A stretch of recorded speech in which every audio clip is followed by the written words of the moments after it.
Well, hello and welcome once again to the DCL Podcast, where we're inviting you to sit back, relax, and we'll be on our way shortly.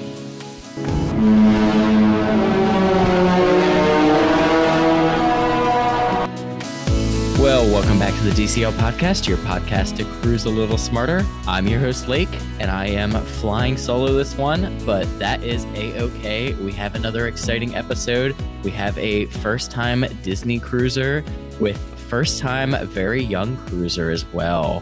And we are talking about one of the new and shinies, the beautiful Disney Wish. And to get into the show, I would like to welcome our guest, Caitlin. Caitlin, how are you today? I'm great. I'm so excited to be here. Awesome. We are excited to have you on. Why don't you start by telling our listeners a little bit about your Disney and cruising background? So we don't have too much Disney cruising background until now, but Disney background, I went to Disney growing up and my husband had never been. So for his college graduation present, we decided to go, and he has been hooked ever since. We have gone quite a few times before we had our daughter, Carver. My husband's name is Cameron. We even took our save the date pictures in Magic Kingdom and sent those out. So that was super fun. We really love Disney for the food. And that's our favorite part of going to Disney. Cruise background wise, we have only ever done one cruise before, and it was with Princess. We did a Europe cruise where we went to Barcelona, Gibraltar, a few stops in France, that Corsica, I think it's an island in France. We did that a few years ago before we decided to start trying to have kids. So the only experience cruise-wide we've had is Princess. What landed us towards a Disney cruise is that I love Disney. We love Disney World. We've been to Disneyland. It's, again, one of our favorite places. And we had taken Carver, our daughter, when she was 10 months old to Disney World. And I was so excited. And I was like, this is going to be the best trip ever. And then it ended up Carver, because, she's 10 months old. She slept through the whole day. She could ride some things, but I felt like we spent half of our trip in the baby centers, which are nice in the park, but we spent half of our trip just taking her to and from the hotel and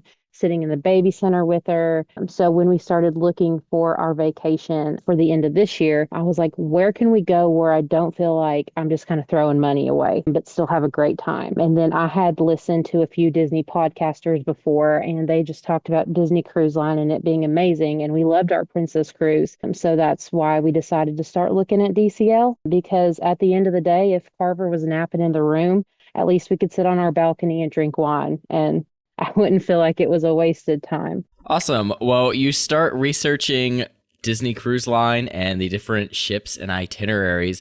What brought you to booking this 4-night on the Wish? So we didn't want to do too long of a cruise because I use the scalpamine patches whenever I cruise for my doctor. And we were kind of nervous that Carver would get just as motion sick. So we didn't want to do like a full 7-night because we didn't want to be stuck with an 18-month-old that was motion sick the whole time. And then I wanted to do longer than a 3-night. And I did want to do the whole pirate night menu because I've heard people talk about it, and I just wanted to do all the things. So 4-night is kind of where we landed on with that. And then the Wish, because Carver, she's at that age where she just loves to do stuff while we're eating. She likes to be distracted. She likes to have stuff going on. Even tonight we went to dinner and she threw ketchup across the table because she just needed something to do. So that's why we landed on the Wish, because they have the Frozen dinner show. And she really loved it. And she really loved Olaf. Whenever she met Olaf in Disney World, she held his little branch paw hand thing and she wouldn't let go of it. Like, he had to walk her out of the Olaf meet and greet. So we were like, okay, it's done, the Wish Arendelle. And it was a newer ship, so we just chose the Wish. Awesome. What things did you book or try to book in advance? So we did get Palo. We did a Palo brunch, so I got that. I tried to book Royal Gathering. That was a whole whiff and miss, and that really kind of upset me because I pride myself on getting like hard to get reservations. I'm up at 6 a.m. before our Disney World trips, and I'm getting the best times for X, Y, and Z. But for some reason, my app glitched, and maybe the issue was I was on the app, but it glitched. And by the time I could book the Royal Gathering, it was sold out. So we didn't get the Royal Gathering, and we did book a champagne tasting ahead of time. But then we ended up canceling that because my daughter's nap schedule kind of went funky. So then I ended up doing a martini tasting instead. And we did book nursery time for her while we were on the ship as well. Awesome. As a first-time cruiser going through the check-in and pre-booking process. Was there anything that you feel like you wish you had known then that you know now? I don't know really. I mean, I literally as soon as I booked the cruise, I went to your all's podcast and listened to literally all the episodes about booking and things like that because I love to listen to podcasts while I work. So you all were a great binge podcast for me, just trying to collect all the information I could. I'm trying to think. We didn't ask for the royal gathering on the ship, so I don't know if we would have gotten it. That just wasn't a priority because she ran into Cinderella and she cried the whole time. So I was like, I'm not going to go fight for a royal gathering spot if she's going to cry the whole time. Oh, and we did request a dinner rotation because where we knew embarkation day was going to be a little funky with her naps, we knew she might need to go down super early. So we kind of looked at all the menus and Marvel was kind of the least appealing to us food wise. So we decided to request Marvel the first night and we did get it just because if we had to leave the Marvel dinner early because we're not big Marvel people, we were 100% okay with that. So that was kind of strategic on our part just in case she had a meltdown that day. That's actually my favorite rotation to have on the Wish because I think ending with 1923 is just the best. It was so good. Well, let's move into getting to your cruise. How did you get to Florida and did you do any pre-stay before heading to Port Canaveral? So we did fly in and we rented a car and we stayed at a Spring Hill Suites near Disney Springs because my husband travels a lot for work. So he stays a lot of Marriott's. We had a lot of Marriott points. And I'll get into this, but when we travel, the size of the room is kind of a big thing for us because my husband's a light sleeper and my daughter's a light sleeper. So whenever we went to Disney when she was 10 months old back in January of this year, we stayed at Pop. And like every time she would move around, he would wake up. And every time I would move around because I'm the heaviest sleeper. I sleep like a rock. So it's not an issue for me. So, and then it was just a whole thing. And then every time your neighbor flushes the toilet in that resort, you also get woken up. No, literally. Yeah. And anybody walks by screaming because it's like 10 p.m. and they've just got back from Epcot drinking around the world, but that's a whole nother thing. So we did a Spring Hill Suites room and we stayed there 2 nights. And then we just went and ate at Disney Springs. We did Polite Pig because Polite Pig is my favorite restaurant on this earth. If I was on death row and they said you have one last meal, it would be Polite Pig. So we had to go to Polite Pig. And then we did Raglan Road as well the second night. And then we went and just kind of walked around Disney Springs since we had a car rental. Awesome. Well, did you take the rental car down to Port Canaveral then? So we did not. So I had read about using DCL transportation, get you on the boat a lot earlier. And that was kind of a priority for us because I knew our rooms wouldn't be ready around 1:30, but Carver, my daughter, goes down for a nap around 12:30. So I had saw that boarding times for DCL transport are around 11:30. So I was like, great, if we can get on the boat and we can find a quiet spot to nap before then, and we're not trying to get on the boat and check everything when she needs to go down for a nap, that's kind of the best option. So I did call DCL and I was like, hey, when is the earliest? Because we are not flying in that day. So when's the earliest I can get on the bus? And they said, if you get there right at 8 a.m., you will be on the first bus out. And they were correct. We got there, we drove from our hotel, dropped the rental car off at the airport, and then checked in at the airport right at 8 a.m. and we were on the first bus out. So we ended up getting to Port Canaveral at like 10:45, 11. Like it was super, super early, but we did have to wait in that holding area, but we weren't selling out of the Disney port. We were selling out of the other cruise terminal, which was fine. So we ended up getting on the ship around 11:30, which I don't think is too shabby for a first time cruiser. Not at all. How was the rest of that check-in and embarkation process for your family? It was super easy. We did everything online. We did all the things. They scanned our boarding pass and we walked on the ship. Well then, first time boarding any Disney cruise ship. What was it like entering the Disney Wish for the first time? It was awesome. I actually didn't tell my husband that they announce your names because I do most of the travel planning and research, and he just kind of, if there's good food, he's going to come with me anywhere. So we got on the ship and they announced her. He's like, why are they announcing people's names? I was like, they announce everybody's names. And so that was really fun. I think I teared up a little just because I had heard so many stories about how, I think I was just preparing myself because I know how much we love Disney World and I know how much we loved our first cruise. So I was like, these two things together are going to be amazing. And then we did go to the sit down lunch, which I had heard was a lot better, which I think actually sold us on. We actually have two more Disney cruises booked, basically because of this lunch. So we came into Arendelle because that's where they have the sit down lunch. And it was around 12:15-ish by the time we got seated and got settled and got our drinks and our order in. Well, Carver just wasn't having it. She was not sleeping in the stroller. We were like, it's quiet in here because there wasn't that many people in there. So we're like, maybe she'll just sleep in her stroller and we can eat a relaxful lunch. Well, she was again losing her mind. So we told the server, we're like, hey, she's like losing it. We've got to go find a quiet place to sit down. And he was like, well, the hall's pretty quiet by the restaurant. And we're like, okay, great. And he was like, do you want me to bring your food there? And we were like, what? And he was like, and we can get your drinks to go too. So we literally sat in the hallway of Arendelle and they served us. Literally brought glass plates out with like everything with the trays. And they like even refilled our drinks a few times because Carver finally fell asleep and she was asleep in the hallway in my husband's arms. And he looked at me and he was like, they don't do this on other cruise lines, do they? It's like, no, they do not. What an awesome cast interaction to start the sailing with. I love that so much. Yeah, no, it was great. And even when we were looking, because we love the cruise, and I was like, well, maybe we try Royal Caribbean. I don't know. And he was like, if Carver throws a fit on Royal Caribbean, they're not going to serve us in the hallway. So that's like the level that we started off the cruise with. So it started off super awesome. She got her nap in, 10 out of 10. The muffaletta sandwich we dream about is literally, again, another reason we booked another cruise just to go have that. Because my husband was like, where else on the ship can we get this sandwich? And I was like, I think they only serve it on embarkation day. I could be wrong, but I think it's only on that day. And he was like, we've got to get on another ship. So, and then after Carver woke up, we took her to the buffet, which that was a mistake because she ate because she hadn't eaten a lot of lunch yet. And she ate chicken tenders and fries and all the things. But it was just so packed in there.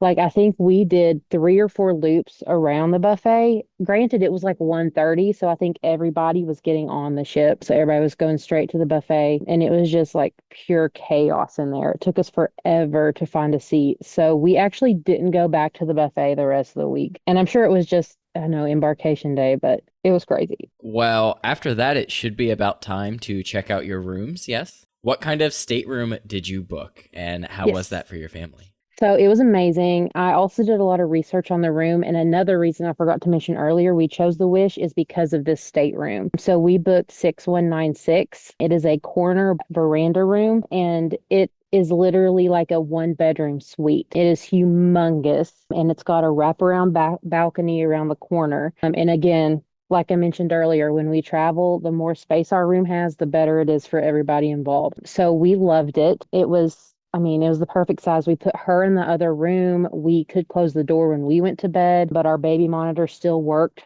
through the wall, which was nice. And Carver loved the balcony. She loved running back and forth on it. And we were also impressed at how safe the balcony was because I was kind of worried just because, kids and balconies and all the things that could go wrong there. But there was no way she was getting off that balcony. So it was great. It was not. It was a normal room. You can book it. There's only 2 on every ship. So it's 6696 and 6196. And they're on the Treasure, the Wish, and the Destiny. And there are only 2. And it's those 2 rooms. But they're priced as normal balcony rooms, which is the crazy part. I think you pay for the extended veranda. They're in that category. But besides that, they're 10 out of 10. We were literally looking at, which I'll get to later, but we were looking at Treasure cruises and we marked some off just because it didn't have that room available because he was like, next time we sail, like, that's the one. Awesome. Well, you get settled into your room. Did you go and do the sail away party?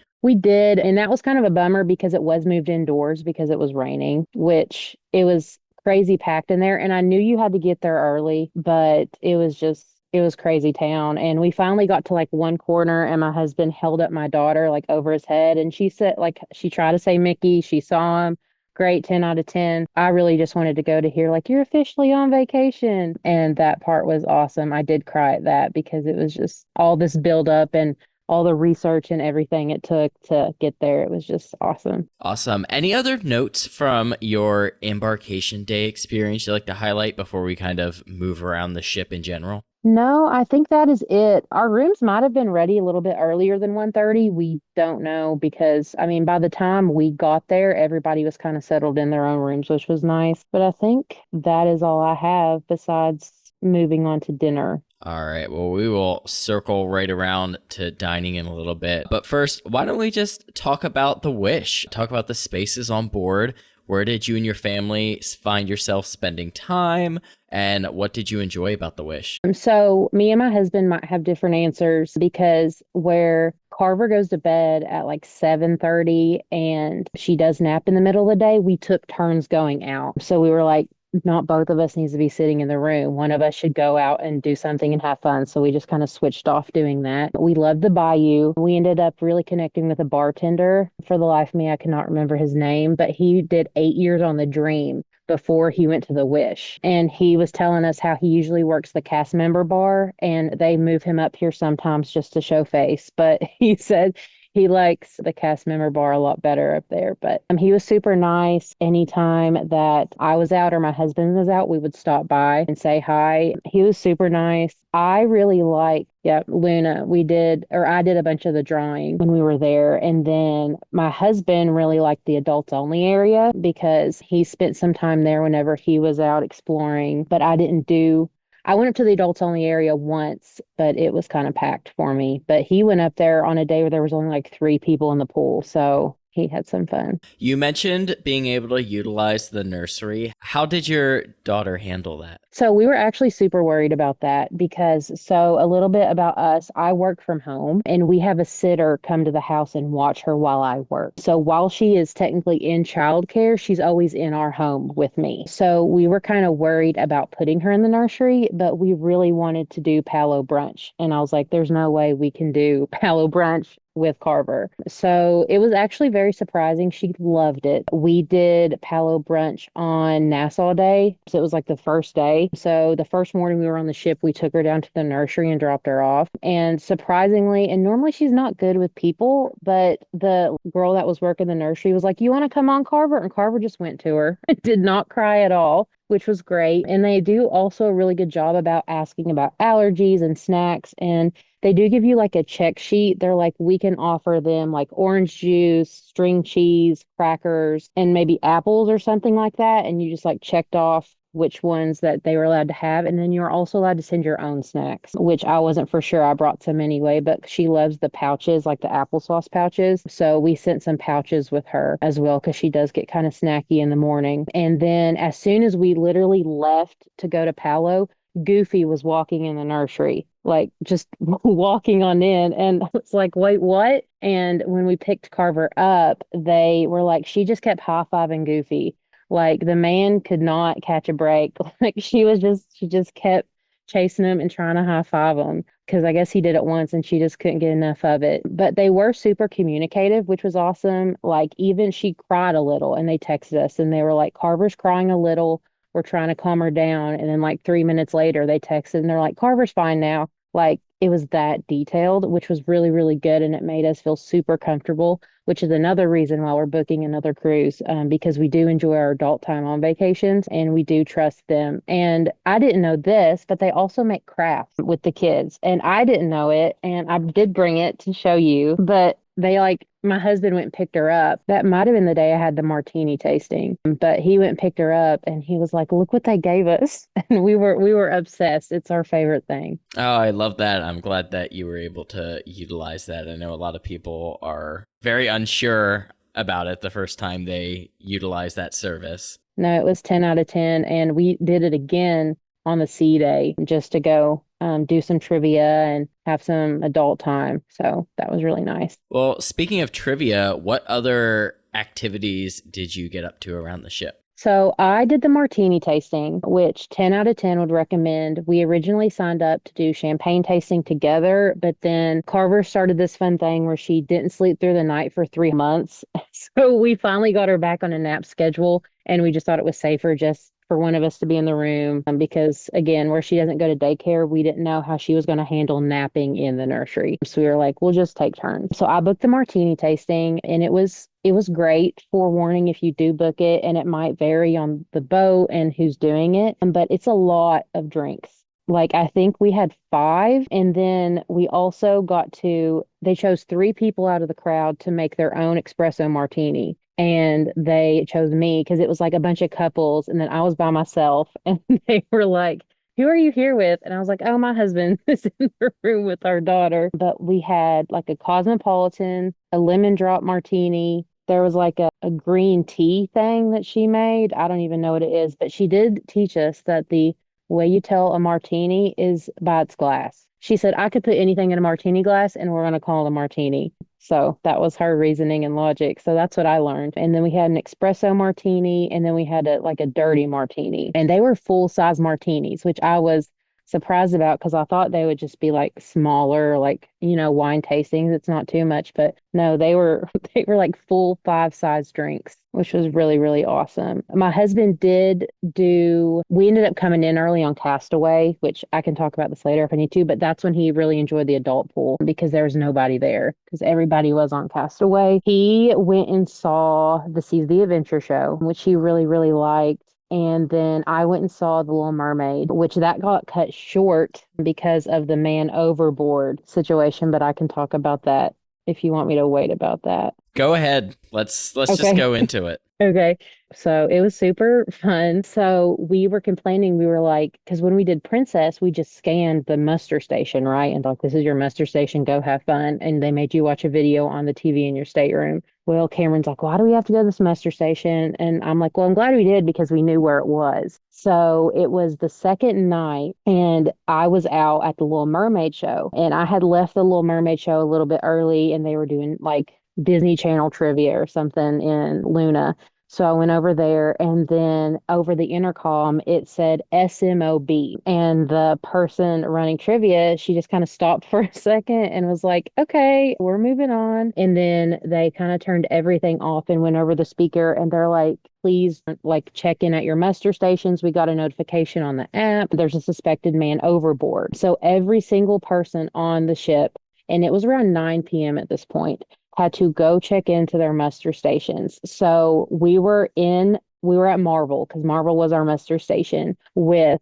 most of the kids were in their pajamas. Half of them were asleep because, again, it's 9 p.m. on a Disney ship, and some of them were crying because you had woken them up. And we asked the person, we were like, if we just come check in for the family, is that okay? And they're like, no, we actually need every single person there, like physically there. Like, you can't just go check in. So we sat around for probably an hour and a half in Marvel. It was like a 9 to 10:30, 11 sitting, and the kids were getting a little antsy. So they put, I think, some Disney cartoons on the Marvel TVs, and they kept looking for the McDonald family. And they kept saying, McDonald family, McDonald family. And they called their name for like the whole time we were there. And I don't know if they were asleep because my husband was in the room with Carver, and he said they came banging on the door and they're like, we need you to come check into the muster station. So I don't know if they were asleep and they just didn't wake up, but we were waiting on a few people to check in. It was not fun because then my night out got cut short, and then we had to go. By the time we got done, we went back to the room and had to put Carver back to bed, which luckily she went right to sleep. But it was kind of crazy because, again, all these kids are in their pajamas, they're ready to go to bed, and we're sitting in Marvel. Turns out, again, this is just a rumor, I don't know for sure, is that somebody saw a pair of pants floating on like the outside of the boat near the boat, and they reported it. And again, this is just rumor, what we heard, but nobody was actually overboard. So the next morning, the captain got on the speaker and like sent out an apology, and then Disney gave everybody $150 to use on their stateroom credit, which was super nice for the inconvenience because I had thought we had spent more money than that. And I was checking my DCL app, and I got on the phone and I called guest services, and I was like, we went to Palo, we spent more money than this. This is not adding up. And she's like, oh, we gave everybody $150 credit for the inconvenience. So again, that was another thing that sold us on Disney Cruise Line, because I feel like that was just terrific customer service, especially a bunch of parents with kids. And it was, again, it's a lot to drag a whole ship of kids out from 9 to 10:30 and expect everything to go 100% smooth. So yeah, definitely something nice of them to do, especially when the thing they were doing was really ensuring the safety of everyone. What a unique scenario. Weird question. Were the tables still like set from people dining? Because late dining would have still have been going on. yeah, all the tablecloths were just like over. Like they like there you could tell there was still food on the table. It was just tablecloths was just like over it. So I don't know what happened with the people who were actually dining, because it did take them a minute after they made the announcement for us to get into Marble. Like we were all in line. They were like, get in line. And then before my husband even knew what was going on, because they sent the rescue boats out before they even had us check in. So my husband was sitting on the balcony and had texted me and was like, do you know what's going on? And I was like, what do you mean? And he was like, literally watching rescue boats get deployed from the ship. And I was like, I don't know. But then it turns out it was that. But again, everybody was safe. Nobody was overboard. So it's all good. Wild. No, it was a wild second night. So Well, I'm gonna take us back to a normal cruise experience and bring us into dining, because there is no possible way to make a good segue for that, to be honest. Well, let's talk about your rotational dining before we get into specialty dining. okay. So our favorite, I know this might be an unpopular opinion on this podcast, but Pirate Night was our favorite menu. We loved the pasta dish. It was so good. Second night was 1923, or the second favorite was 1923, and third was Arendelle, and last was Marvel. And Marvel was good, don't get me wrong, but it was a little rushed just because of Carver needing to go to bed a little bit early, because she only had like a 20-minute nap, which is another reason. Again, we are sold on Disney Cruise Line, because the first night we were like, it's a little rushed. Could we get our desserts to go? We didn't even say anything to the serving staff, but I had left early with Carver and my husband was waiting, and they're like, yeah, you can take your desserts to go. That's no worries. And then the rest of the week, we didn't even say anything about like hurrying. We just asked for our desserts to go, and they saw us take Carver because she was like basically falling asleep.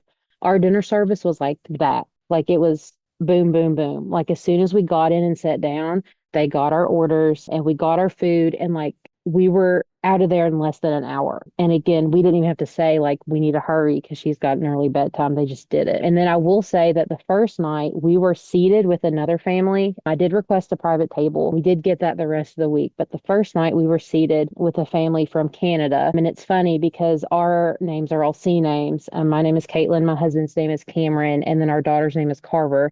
And they set us with a family, Kevin, Kylie, and Kate. And they had a 2-year-old, and Carver's 18 months. So they were pretty similar in age, and they were super, super nice. But then the next night we got moved to a private table. So I don't know if they just had a private table come open and they saw that we requested it. I don't know what happened there, but it was crazy because they were all K's and we were all C's. And then we had our daughter around the same age, which was awesome the way Disney puts you all together. The duck pasta from 1923, that was probably our favorite, like appetizer wise. But the rotational dining was 10 out of 10. Olaf was working on our sailing. He was coming around at Arendelle. Carver loved that. She actually wore a little Olaf bubble. Olaf was on her shirt because she loves Olaf. And that was the night actually that we got a new member of our family, because she had gone to the gift shop before dinner, and we told her she could get one stuffed animal, which again, she's 18 months. She doesn't know, but we were like, yeah, she can get one. Well, she ended up finding like a little Sven from Frozen. And to this day, she sleeps with Sven every single night. Like that's her stuffed animal she sleeps with. But Sven also was at her table, and she had to feed him dinner. He had water, and he also had a hot dog because, Sven also needed dinner, and he came to dinner with us every night after that.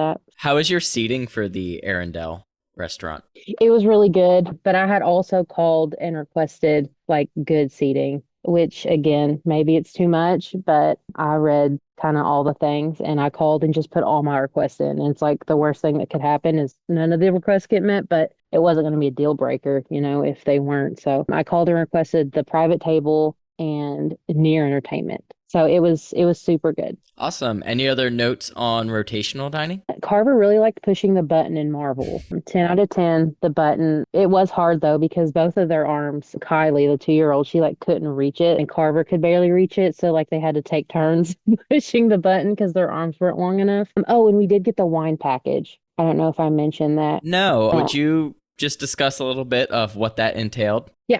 So me and my husband love drinking wine with dinner, and we know we're going to want a few glasses, and we are the type of people to like to pay for everything before we get there. So like when we go to Disney World, we're dining plan through and through. Like we're always getting a dining plan. We're always getting like everything included because we love an all-inclusive vacation. So we know that Disney doesn't do necessarily a full drink plan. So we were like, let's do the wine package. So we did the 5-bottle wine package for 4 nights, and we didn't end up finishing the 5th bottle. So we just took it with us to the room that night and shared it on the balcony as like a final night toast, which was really, really nice. And we loved it because they give you a full wine list and they're like, you can have anything off of this. So we did purchase it ahead of time. We didn't purchase it on the boat. That was an onboard gift that I went on and purchased. And I also got the beer package as well, just because we wanted options. And I mean, again, I think it's $15 right now, and you do get to keep the mug, and then you can hold that card, I'm pretty sure, for future sailings as well. So we did do some beer during the day, but the wine package at dinner was perfect. And we ended up doing Prosecco every night because we got a bottle of Prosecco the first night and we were obsessed with it.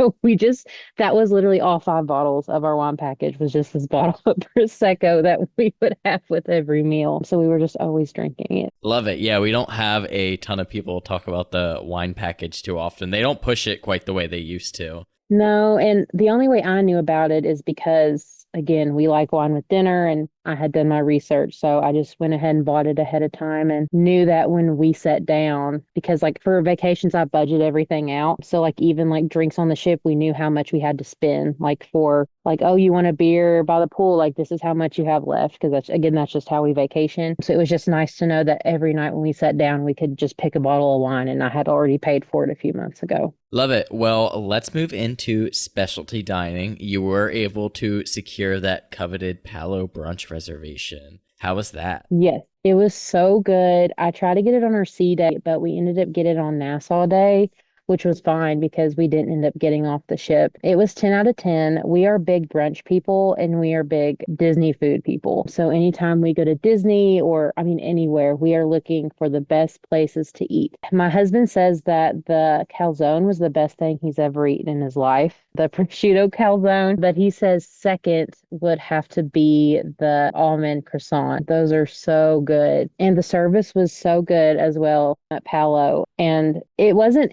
rushed, which was nice, because again, we were kind of worried that we were going to have to leave halfway through to go get our daughter at the nursery because we didn't know how she was going to do, but it was 10 out of 10. And we did do the grape gorgonzola pizza, and that was so good. I mean, I actually made that at home this week because we were trying to meal plan for the week, and he was like, do you think you can make that? And I was like, probably not as good, but I can try. So I found a recipe online, and the flavors were there, but I mean, it wasn't Palo. And then we also loved the lasagna. It was so good. But 10 out of 10, we will for sure do it on our next one as well. Love it. Yeah, Palo is always a favorite meal from our times on board. Where did you find yourself doing like your breakfasts and lunches around the ship? So the first day we did room service for breakfast just because we knew we were not going to eat breakfast. We were just going to take Carver straight to the nursery because we had a 10 a.m. brunch reservation. So we did room service for her. We put our little cart out the night before and got just some stuff delivered that she would eat. And then the rest of the days for breakfast, so we snacked around here and there. We're not big breakfast people in the mornings. And yeah, I think that's all we really did for breakfast. We didn't do anything exciting. I take that back about the buffet. I did go a few mornings to get a Mickey waffle, and we did try the Mickey churro waffles.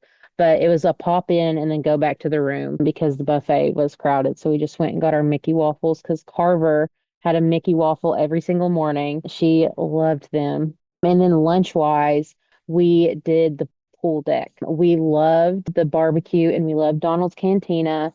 I am a potato salad snob, and the potato salad on the Wish was some of the best I've ever had. It was so good. We did not eat on Castaway because it was super hot that day, and we just figured that it would be easier just to go on the ship, grab some stuff at the pool deck, and put Carver down for a nap than it was to wait for Castaway, because I'm pretty sure Castaway doesn't start serving lunch until 11:30. It's 11:30 or noon, and Carver goes down at noon. So we were like, we'll just go ahead, go on the boat, get some food. But pool deck food was so good. I would literally take another cruise just for Donald's Cantina. It was so good. And then my husband loved the ice cream, because he's a big sweets guy. So I mean, every time I saw him, he would have an ice cream in his hand, or he would go get some for Carver, and they tore it up. Love it. Any other notes from around the Wish before we disembark to discuss Castaway? I did have a Dole Whip with coconut rum right there at Wheezy's Freezy's by the splash pad, and it was so good. The straw was edible. I didn't know that was a thing, but it was so good. And then we did spend a lot of time on the splash pad with Carver, because where she does still wear a swim diaper, she had so much fun at the splash pad. We could barely get her to leave. And then she did go in the little wading pool over near the Dino District, as you all call it. But no, the splash pad was super fun. We took Carver once a day, every single day we were on the ship, and she loved it. But I think that is it for Did spaces. either of you get to try the Aqua Mouse? We did not. It was on our list, but every time we would go do it, it was a long line, and then we didn't end up doing it. Well, then, let's disembark the ship and talk about some of your port stops. Nassau forever remains the footnote of the podcast. So we will move right into Castaway. What were your expectations for Castaway before we even get onto the island? So we are not huge beach people. So we do like a beach. I think we liked a beach more before we had kids, but now it's a lot of me trying to get Carver not to eat sand. So I think a beach vacation was much enjoyable before that, but Carver did enjoy the sand a little bit. We got off. We did take the tram as soon as you got off, and that was super nice. We did not choose to walk. We did not do the 5K. We just walked, and we went over to that first family beach. I mean, it was like right there where you can see the ship, and it was fun. We had our stuff set at a chair for a little bit, but then we saw there was a splash pad like across the road over there, and nobody was there. Like, we were the only people at that splash pad, and it was called like Leaky Springs or something like that. So we spent most of our time on Castaway at that splash pad. And we were the only ones there. I think one other kid showed up at some point, but it's kind of hidden back. Like, if you're not looking for it, you're not going to see it. We actually stumbled upon it on accident because we had used one of the wagons that they offer and was just pulling Carver around because she likes to ride in wagons and do the toy cars and stuff like that. And we just happened upon it, and it was 10 out of 10. But where they don't start serving lunch till 11:30, we ended up getting on the ship a little bit early, which was nice because there was nobody on the ship. We got Carver lunch, we ate our lunch, and then my husband went to the adults only area where he enjoyed some time while I sat in the room with Carver while she napped. Yeah, that splash pad really is kind of hidden back there. It is past the bike rentals. So it's really, if you don't know it's back there, you're really not going to find it, especially if it's your first time to Castaway, because it's more or less on your way to the adult areas. Yeah, no. And the water was super nice because there were no waves, nothing. We really, really did like the water, and we did get in it a little bit. But again, most of our time was spent on the splash pad. And then we headed back to the ship for some lunch. Was your itinerary Nassau the first day? Oh, perfect. So you ended Castaway. Yeah, we ended with a sea day, which that was super helpful because packing and setting your bags out and all the things. I love the last day sea day of a cruise. It makes things so much more easy and leisurely. Well, sadly though, I think we have made our way all around the Wish, and we have to disembark.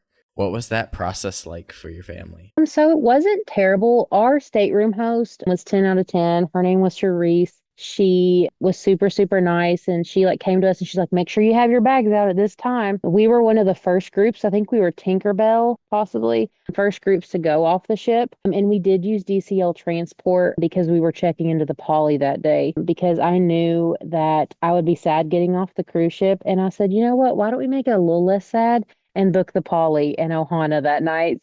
So we got off the ship and went to the buses, which that was super smooth. When you got off the ship, got your luggage, you went to the bus area and there were cast members there asking what resort you were going to or if you're going to the airport. And I was like, the Polly, and they sent us right to the Polly bus. It was super smooth, which was super nice. And then we checked into the Polly, spent the day, ate at Ohana, and then we flew home the next day.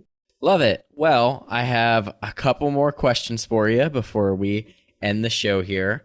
First off, 4-night sailing on the Wish. Did you feel like it was just right? Enough time? Not enough time? We definitely need more time because I feel like as soon as we started to get our groove and Carver kind of fell into her groove and realized where she was at and was having fun, we had to get off, which again, we checked into the Polly, so it wasn't the worst day in the world, but the next time we go on a cruise, it will definitely be longer. Awesome. So probably my biggest question that I have for you, you mentioned at the beginning of the show booking the cruise because you didn't feel like you got enough value out of the Walt Disney World Resort with a younger child, and you were looking for something where you didn't feel like you were throwing your money away. Did that hold true for your cruise experience? Yes, it was so good because when we are vacation, we aren't relaxing people. We like to do things. We like to go do activities and we like to explore. And sometimes that's a little difficult with a child that young because they need naps and they need to go to bed early and, all the responsible parent things. So it was super, super nice to be able to, if Carver was asleep in the room, one of us was out having fun, doing the martini tasting, going to the adults only era, all the things, while one of us stood back. But even the person in the room, we could watch movies, we could sit out on the balcony, we could order room service, we could do all the things sitting in the room, and it still felt like vacation versus having paid $170 to go to Magic Kingdom for the day and sitting in the room for 2 hours while she slept because we weren't in Magic Kingdom, we were at Pop. So I think cruises are, for the foreseeable future, our family vacation just because the value is so much more. And I forgot to mention about the food. So Carver she's not a super picky eater, but she's kind of picky. So the cruise was awesome because she got to try a lot of new things. And if she didn't like it, I didn't freak out because we had paid $12 for a kid's meal and she wasn't going to eat it. So we did love that aspect of it as well. All the food was included, all the things. And again, at the end of the day, if she's napping or throwing a fit and she needed to go to bed early, we could sit on our balcony and drink wine and it still felt like vacation. Yeah, such a great point about the picky eaters. Cruises are such a low stakes way to adventure out and try some different things. Yep. Well, you did an excellent job highlighting a lot of great cast interactions already. Did you have any other notable ones you wanted to highlight? I think that is it. I really wish I got the name of our server that served us in the hallway because again, that was crazy. Because again, we've not been on any other cruise ships with a kid, but I don't feel like that would happen anywhere else. Like they literally came out with plates and pulled the top off and served it to us on the floor and refilled our drinks in the hallway. And it was and they even whispered whenever they were talking to us, asking if they needed a refill. And it was just so nice. Our stateroom attendant was awesome. And then our bartender at the Bayou. I think those were the best interactions we had. Love it. Any other first-time tips or things you wish you knew before your sailing that you wanted to share? Or maybe in your case, first-time tips for those that want to sail with younger children? I would say, honestly, if you are a two-parent household or you have grandparents, have the other one go out because I think that was great. I mean, it was great because we got our alone time and we got our adult time. And then don't be afraid to use the nursery because we were really worried. And then even when we were checking Carver in the first time, people were canceling. They're we're just not ready to leave him in the nursery. And it's every personal preference. But I mean, I think that's another reason we liked it so much because we did get so much adult time and we knew Carver was either high-fiving Goofy or making crafts while we were literally eating an almond croissant that blew our minds. So I just felt safe on the ship. Also, don't stress about the character interactions because Carver has an autograph book. And as the loyal Disney adult I am, I'm very committed to having her fill out her character book. She started it when she was 10 months old. And I was really worried about getting all the character interactions. And I was like on the app all the time. And I was like, we got to go here and we got to go there. And then finally, the last day, I was like, you know what? It's okay. Like, she's got more cruises in her. It will be okay if we don't hit all the characters. Just to like take it down, slow it. And that's how we ended up at the splash pad a lot of the times because she's 18 months old, so she didn't understand what we were waiting in line for. She had much more fun at the splash pad. And at one point, so we have 3 dogs, Pluto was over there and she was calling for him like she does our dogs. Like if she sits on the ground and like claps and pats her legs, our dogs will come to her. And she sat on the ground in front of Pluto and was patting her legs to come to her. And then we had to pick her up and she got upset because she was like, I'm just trying to call the dog over here. Like, what you want from me? So then that's when we were like, we're done waiting in lines. Let's just go to the splash pad. Love it. Well, that brings us to the final question, the big one. What is next for you and your family? So in January, we have the fantasy, which that will be just my mom and Carver and me, because my mom has begged my dad to book a Disney cruise for the longest time. And my dad is scared to death to get on a cruise ship. I don't know what it is. He was in the Air Force. He flew planes 200 miles an hour, but get on a cruise ship, that's where he crosses the line. So when mom found out we were booking our cruise, she was like, well, can I go on one? Because Carver's her only granddaughter, because I'm the oldest of 3 sisters and my younger 2 don't have kids yet. So she was like, why don't we go on one? So we are booked for a 4-night on the Fantasy, going out of Port Canaveral at the end of January, going to Lighthouse Point in Nassau. And then on that ship, we have an extended balcony as well. I booked one of the aft rooms with the really big balcony. And then after that, at the end of April, we are getting on the Dream, me, my husband, and Carver, out of Fort Lauderdale for a 5-night. And that itinerary has 2 sea days. It goes back to Castaway and back to Nassau. And we wanted to try out Lighthouse Point, but I want to hit the Grand Slam. I want to hit all the ships. So I was like, well, do you care if we do this and just go to Castaway again? And he was like, I mean, that's fine. We didn't get to eat lunch on Castaway. Like, there's obviously more to do. So, and we can get off in Nassau this time, maybe. Who knows? We may end up at Palo again, but right now, those are the only 2 we have booked. And then we are looking to book the Treasure sometime at the end of next year. And we just don't know what, because we do need to keep a lookout for when our 2 rooms that we prefer are available, the bigger rooms. Oh, and then on the Dream, we have that ocean view split layout room booked with the wall in the middle. So we don't have a balcony on that one, but we do have the split layout room. Well, Caitlin, thank you so much for coming on the show and sailing and sharing your family's first Disney cruise. Where can our listeners connect with you?